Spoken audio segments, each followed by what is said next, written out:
The United States entered the new millennium under a gala shower of fireworks. At the same time, it celebrated 300 years of being uniquely American. At the beginning of the 18th century, America was a mere 12 British colonies struggling for survival. 50 years later, the idea that they were a separate people, Americans, had spread through the colonies. Another 50 years passed, and Americans celebrated the opening of the 19th century. The country had gained her independence from England and grown to 16 states. The grand experiment in self-government was well underway, guided by two remarkable documents, the Constitution and the Bill of Rights. Americans embraced the driving spirit of manifest destiny and extended the nation's dominion all the way to the Pacific Ocean and beyond to Alaska and Hawaii. Midway through, the country survived its greatest test, the Civil War.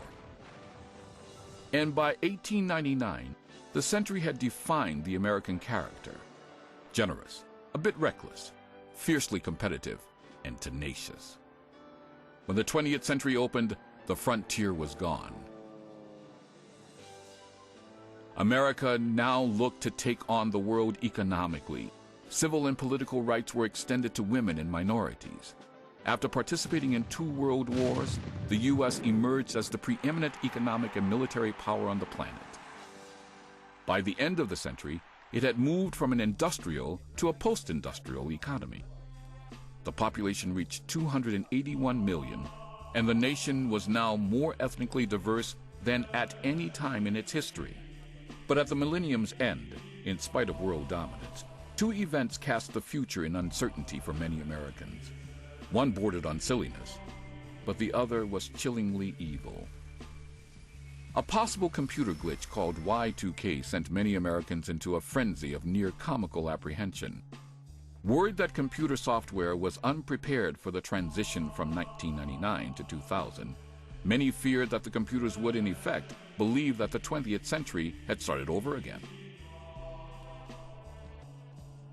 When Y2K disasters failed to materialize, there was a great sigh of relief and much sheepishness.